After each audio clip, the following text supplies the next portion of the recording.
Kardashian West, you, really exemplify winning in the new economy. Understanding technology, using technology, building an amazing follower base, building an amazing business.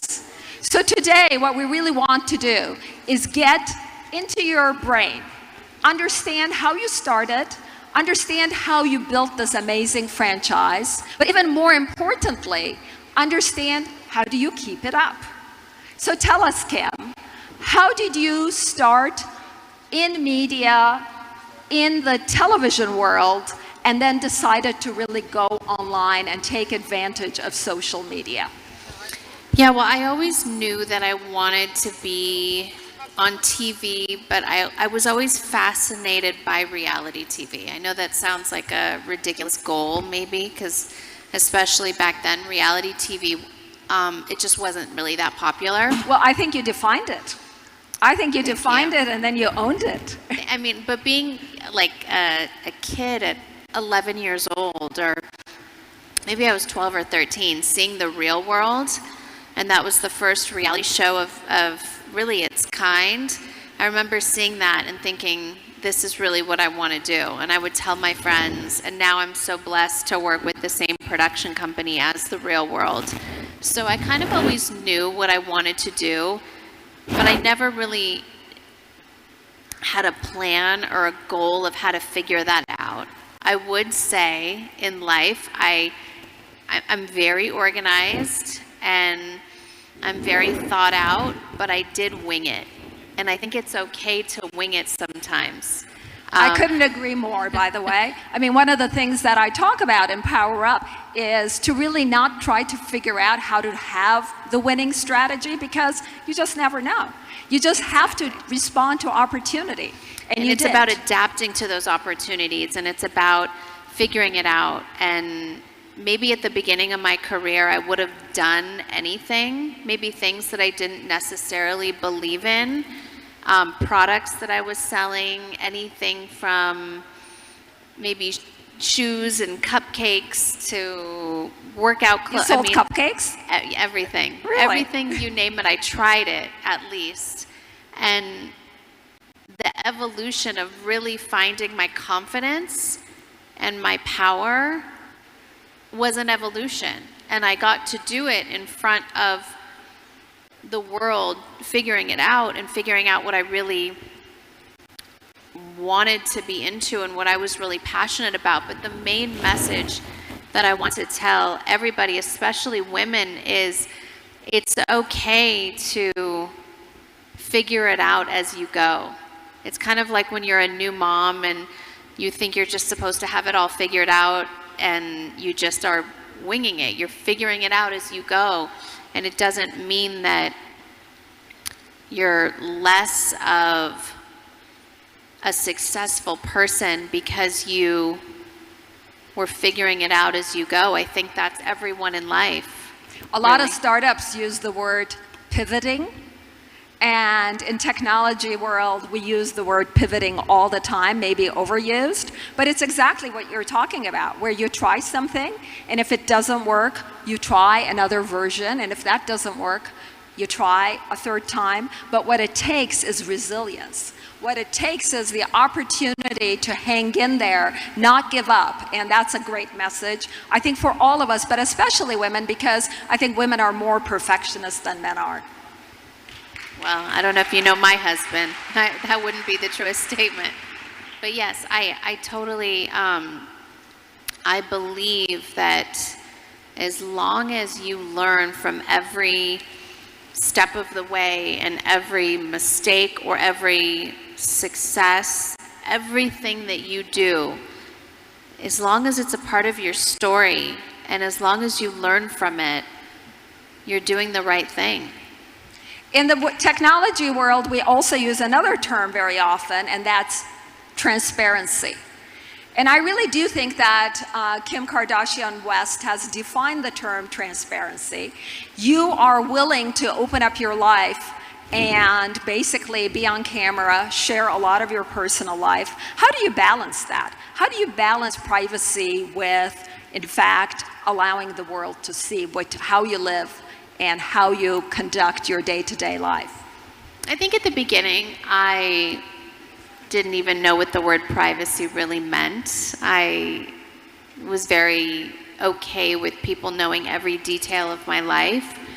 As you get a little bit older and you have kids and you realize you do want to value some privacy, I figured out a really good balance of sharing what I want to share. I think, you know, there definitely is oversharing, especially when safety can be a factor and it can, you know, when there's so many eyes on you. I learned firsthand that if you share too much, it could be a little bit dangerous at times. And so I was really cautious, and I move really cautiously now that I have kids, but I still love to be open and honest, and that's who I am, and that's my brand. And there is a way to have both and to share, but not feel like your whole life has been about, you know, or is being used just for social media. You do have to have balance. Absolutely, I agree. I want to switch and talk about what you and I discussed yesterday, and that is, how do you decide to bring out another product? You have had this amazing franchise for multiple years now. Today you have 250 million followers, and your followers are not slowing down. In fact, if anything, they're growing.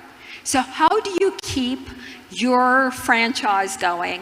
How do you keep your brand going? And most importantly, when you're bringing out a new product, how involved do you get? So every product that I, like if we're just talking beauty and fragrance and shapewear, those are the companies that I own. They're not licensing deals. So I'm involved every step of the way, from the packaging to the logo design to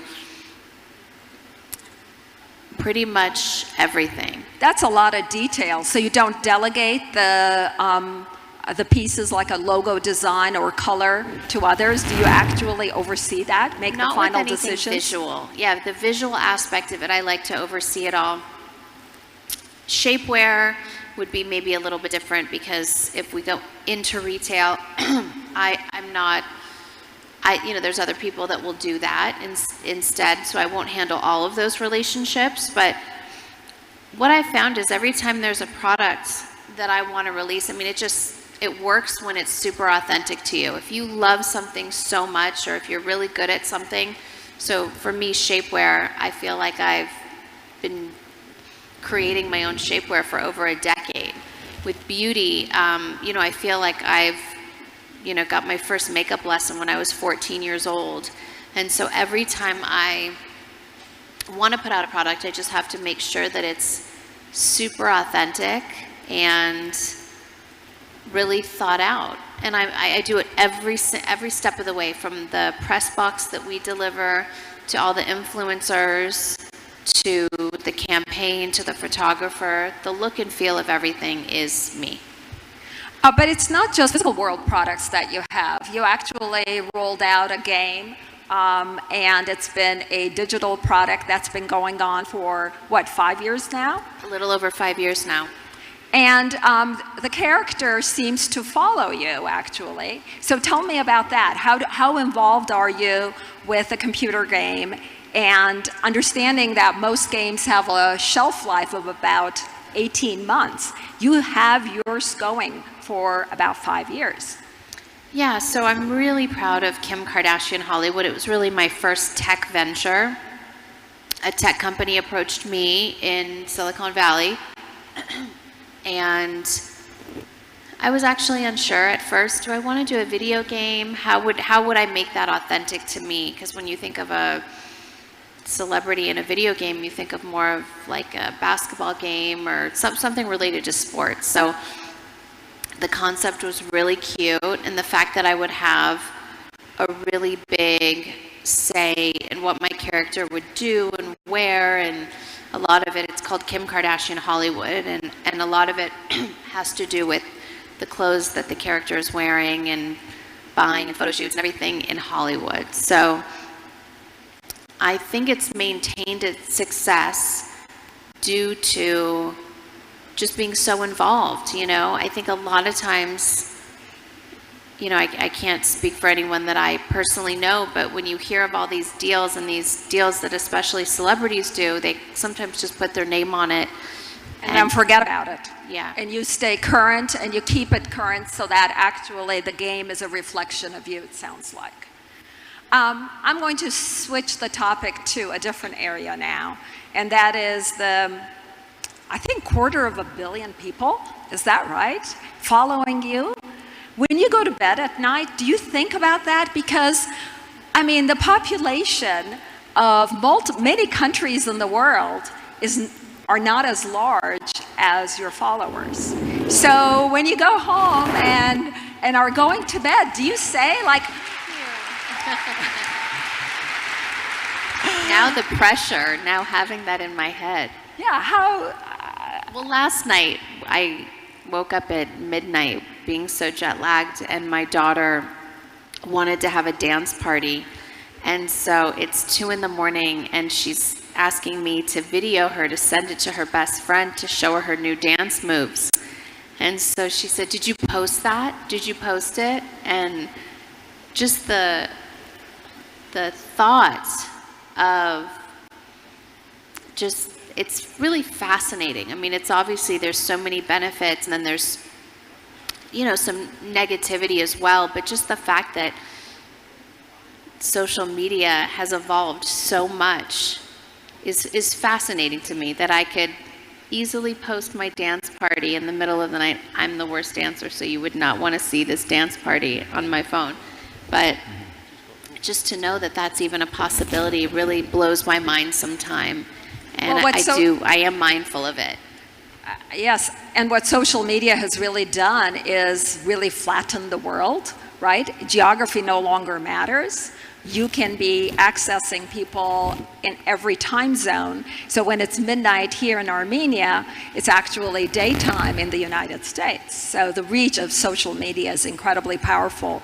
And you really have learned, I think, over time to take advantage of that and really use it cautiously. Are you a numbers person? Do you worry about your followers potentially, you know, leveling off? And how often do you check the numbers?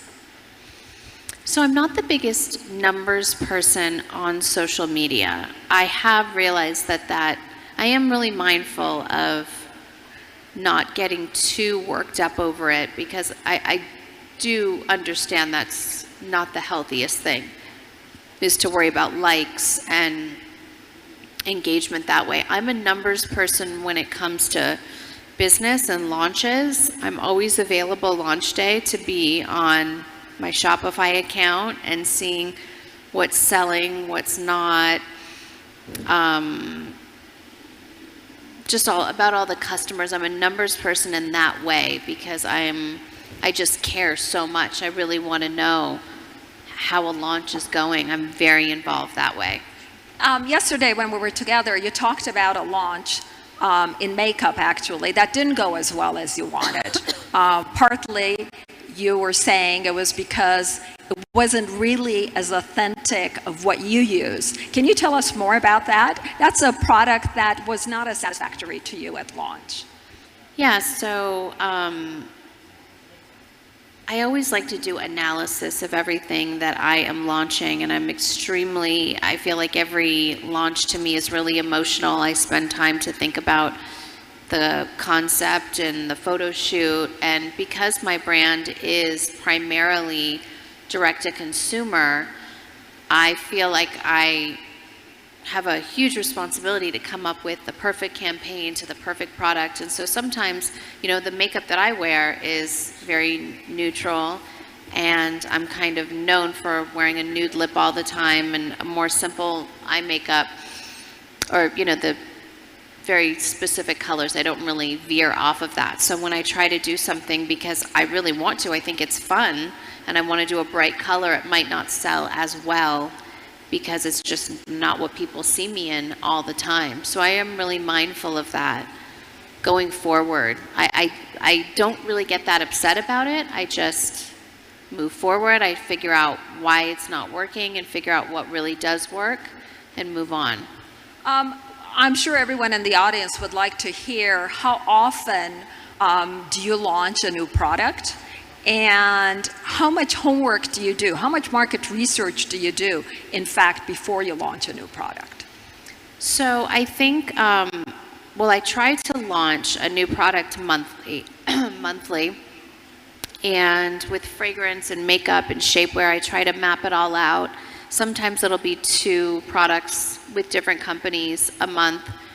But for market research, I really sometimes, it's good to see what's out there in the marketplace, but sometimes it's not beneficial to look to the right or look to the left all the time. If you just stay focused and look straight and do what you want to do, I have found that when I try to keep up with the trends, like do a trendy color, it hasn't served me as well. So, but how about market research with your fans, your followers? You have this amazing access to them. Basically, yes. You have Facebook, Twitter, Instagram that you can reach them.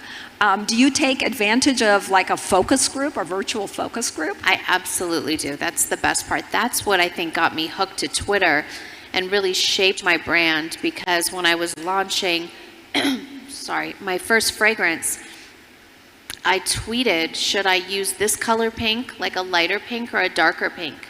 And I really did listen to the advice of what everyone was tweeting back to me. And I think that shaped a huge part of my brand, because I realized how important the fan base was, and that is who my brand is. I wanted to make products for them. And so I think ever since then, we've become this like unit together, making little drops of products that I really believe that they want. Yeah, and in the world of technology, usually we use the word user base versus followers, but it's really the same thing. I mean, you're taking advantage of having access to your user base and taking their input, basically seeking their input first and then taking their input as you shape your new products. But the cadence of launching new products seems incredibly fast-paced, bringing out something new in such, successive order. I do plan out really far in advance, though. How far? About a year. I have my yearly calendar. I just, sometimes it could be so last minute, and because it just clicks and it's right, and sometimes it's super planned out, but I try to be as planned out as possible. And so is the yearly calendar, let's say, taking off in January, putting that together, and who are some of your most go-to, confidants, if you may, or collaborators, your executive staff in planning that calendar with you? Yeah, so I have a really small staff of about 4 people, maybe 5, and we work really well together, and I love to have a meeting, once a week with everybody and all of our boards up. Are they like Monday morning meetings, or how do you conduct that? It depends on traveling and where I'm at. I mean, I'm in the office. I definitely go once a day. It's right down the street, so I'm definitely there. But I love to have meetings at my house, and just after I come back from a trip, I was super inspired by things that I saw here in Armenia, so I'll go back with some new ideas. I've thought of like 4 ideas that I'm excited about. But I love to travel. Also, when I can't think of ideas and when I feel like, what am I going to put on that calendar for a next launch and I can't think of anything, I love to travel. And I get so many ideas traveling. Would you mind sharing some of the ideas? You said that, your time here in Armenia inspired you. Just give us a little peek into your thinking. Well, I thought of a good fragrance. There was, I don't want to give it away because I have to still see. I don't want you to. I don't want you to. But just give us categories at least. I think something in beauty, something major in beauty that What do you mean major? just a major idea, something I haven't done before, that I was inspired by yesterday, just driving down the streets of Armenia.